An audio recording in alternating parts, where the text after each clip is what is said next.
Hello everyone, welcome to GS centre. दोस्तों कैसे आप सब? उम्मीद है आप अच्छे होंगे।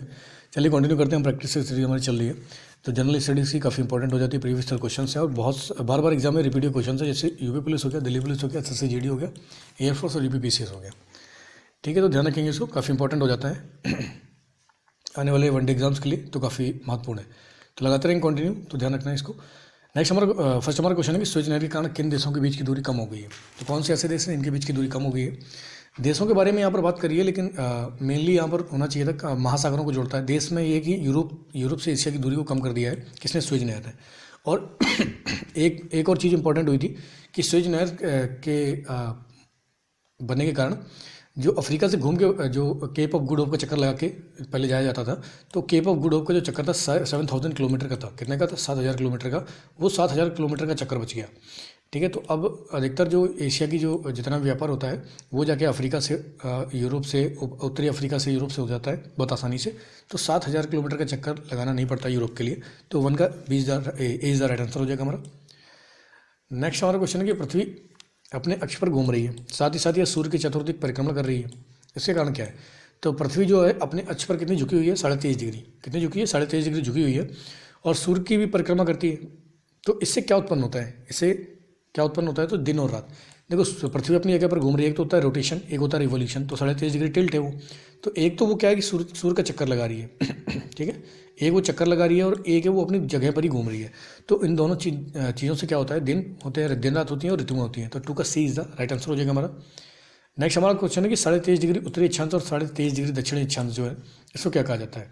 तो जो हमारा उत्तरी अक्षांश है उसको हम कहते हैं कर्क रेखा, और जो हमारा दक्षिणी अक्षांश है 23.5 डिग्री, उसे कहते हैं मकर रेखा। तो ध्यान रखेंगे इसको। 3 का ए इज द राइट आंसर हो जाएगा। बाकी विषुवत रेखा आपका क्या हो गया? विषुवत रेखा हो जाएगा आपका, विषुवत रेखा आ जाएगा 0 डिग्री। ठीक है, इक्वेटर है, जैसे ये अर्थ है पूरा बीच से, तो ये 0 डिग्री वो हम विषुवत रेखा कहते हैं। 23.5 डिग्री ऊपर मकर रेखा, 23.5 डिग्री कर्क रेखा, नीचे मकर रेखा। विषुव जो होता है, इक्विनेक्स बोलते हैं, 2 टाइप के होते हैं। एक होता है हमारा जैसे वर्नल इक्विनेक्स होता है, एक स्प्रिंग होता है। आर्कटिक और अंटार्कटिका जो है महासागर है, उत्तरी गोलार्ध और दक्षिणी गोलार्ध, पृथ्वी को 2 बराबर भागों में काट दिया गया है। अगर हम इक्वेटर से देखें तो ऊपरी पार्ट आपका उत्तरी गोलार्ध है, नीचे का पार्ट दक्षिणी गोलार्ध है। तो 3 का ए इज द राइट आंसर हो जाएगा। नेक्स्ट हमारा क्वेश्चन है कि निम्नलिखित में से किस प्रकार की चट्टानों में कोयला पाया जाता है? तो कौन सी चट्टानों में कोयला पाया जाता है? तो ये पाया जाता है आपका अवसादी चट्टानों में। ध्यान रखेंगे, कांतरिक चट्टानें जो तो काफ़ी ठोस होती हैं, अग्निक चट्टानें बहुत ठोस होती हैं, मतलब इनसे पानी नहीं छन पाता है। अवसादी चट्टानें ये होती हैं कि इनसे पानी छन जाता है। कांतरिक जो चट्टानें होती हैं ये क्या करती हैं कि एक चट्टान दूसरे चट्टान में फॉर्म हो जाती है। जैसे लाइमस्टोन जो बन जाता है, ये बन जाता है चूना पत्थर। ठीक है, लाइम बन जाता है चूना पत्थर। तो ये कांतरिक चट्टानें होती हैं, तो काफ़ी इंपॉर्टेंट हो जाती हैं। ग्रेनाइट की चट्टान, ग्रेनाइट का यूज़ आप पेंसिल वगैरह में भी करते हैं। तो 4 का सी का राइट आंसर हो जाएगा। नेक्स्ट हम बात करते हैं गहराई में चट्टानों के आकस्मिक समायोजन से किसकी उत्पत्ति होती है। तो गहराई में चट्टानों का जो आकस्मिक समायोजन होता है उससे किसकी उत्पत्ति होती है? समस्ती किसकी उत्पत्ति होती है? किसके कारण से उत्पत्ति होती है? किसकी उत्पत्ति? तो भूकंप की। जब चट्टानें, यहाँ पर टेक्टोनिक प्लेट के बारे में बात कर रहे हैं, तो यहाँ पर टेक्टोनिक प्लेट के बारे में बात कर रहे हैं। तो 7 टाइप की बड़ी चट्टानें हैं, बाकी छोटी चट्टानें हैं। तो प्लेट जब आपस में टकराती हैं, 2 प्रकार की प्लेटें होती हैं। एक क्या होती है आपकी? कन्वर्जिंग, इस तरीके से जा रही है, एक नीचे धस रही है, कूप्स के ऊपर जा रही है। दूसरी होती है डाइवर्जिंग। ठीक है, एक दूसरे से अलग हो रही है। जब डाइवर्जिंग प्लेट हलचल करती हैं तो बीच में दरारें पड़ जाती हैं, जैसे अभी हाल में अफ्रीका में दरार पड़ रखी है, तो उसकी वजह से दरार पड़ जाती है। बाकी कन्वर्जिंग की वजह से, जैसे अभी हाल में नेपाल में भूकंप आया, तो भूकंप जो कन्वर्जिंग की वजह से जब एक चट्टान नीचे घुसती है प्लेट और दूसरी ऊपर उसके ऊपर चढ़ जाती है, तो इसे बोलते हैं कन्वर्जिंग। और ये डाइवर्जिंग से आपकी जो भूभाग होता है वो फट जाता है। तो भूकंप की वजह से गहराई में चट्टानें जब समायोजन करती हैं तो भूकंप की उत्पत्ति होती है। भूकंप की वजह से ही ज्वालामुखियों का उद्गार होता है। तो 5 का D is the right answer हो जाएगा। अच्छा, कमेंट करो कि ताल जो ज्वालामुखी है ये किस देश में है? ताल ज्वालामुखी काफ़ी प्रसिद्ध रहा है कुछ समय से। तो ताल ज्वालामुखी किस देश में पड़ता है? नेक्स्ट हमारा क्वेश्चन है कि इल्तुतमिश ने लाहौर के स्थान पर सल्तनत की राजधानी कहाँ बनाई? तो इल्तुतमिश ने जो लाहौर के स्थान पर सल्तनत की राजधानी बनाई थी, ये क्या बनाई थी? तो ये बनाई थी आपकी दिल्ली। तो इल्तुतमिश वो सुल्तान था जो लाहौर से राजधानी को दिल्ली लेकर आया था। ठीक है, इसने चालीसा का गठन भी किया था। ठीक है, चालीसा का गठन जो किया था उसके बाद बलबन जो सुल्तान बना था वो चालीसा का ही सदस्य था। तो इसको भी ध्यान रखेंगे। अच्छा, आगरा की स्थापना किसने करी है? आगरा की स्थापना सिकंदर लोदी ने करी है। अच्छा, काबुल में किसको दफनाया गया है? काबुल में किसकी कब्र है? तो ये जरा कमेंट करके बताओ। तो 6 का डी इज राइट आंसर हो जाएगा हमारा।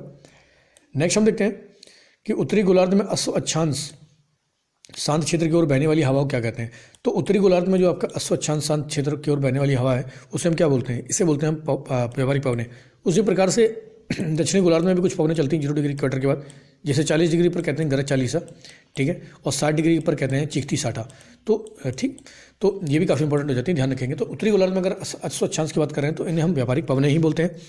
अश्व अक्षांश इसलिए बोला करते थे कि जब जहाज यात्रा करते थे तो उस समय क्या होता था कि इनको जहाज़ को हल्का करने के लिए जो व्यापारी थे वो घोड़ा जो होता था उस घोड़े से नीचे घोड़ों को गिरा देते, मतलब जहाज़ से घोड़ों को नीचे गिरा देते थे, जिससे कि वो तैरते रहते थे और वजन हल्का हो जाता था, तो और ये जहाज़ आराम से चल पाते थे, तो इसीलिए उसको अश्व अक्षांश कहा जाता है।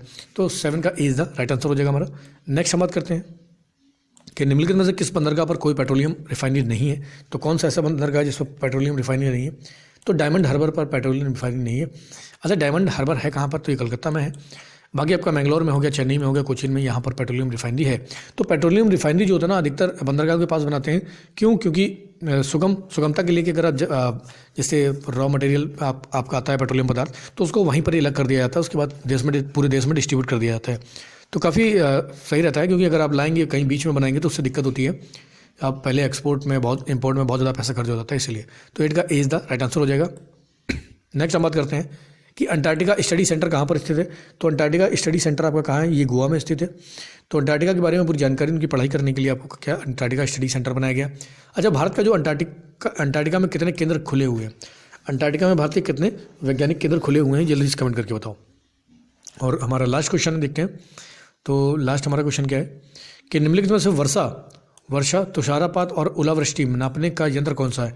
तो किससे ये सब नापा जाता है? ओला हो गया, वर्षा हो गया, तो ये रेन गेज, वर्षा मापी। तो इससे आप वर्षा, तुषारपात, ओलावृष्टि नाप सकते हैं। तो 10 का A is the right answer हो जाएगा। ध्यान रखेंगे, काफ़ी इंपॉर्टेंट फैक्ट है, बार बार एग्जाम में इनको रिपीट किया जाता है और बहुत ज़्यादा आते ही हैं, क्योंकि प्रीवियस क्वेश्चन है, इसलिए इसको देख लो, एक दो बार रिवीजन कर लो, काफ़ी इंपॉर्टेंट होने वाला है। तो चलिए लगातार पढ़ाई कीजिए, लगातार मेहनत कीजिए। आज के लिए इतना बहुत है। जय हिंद।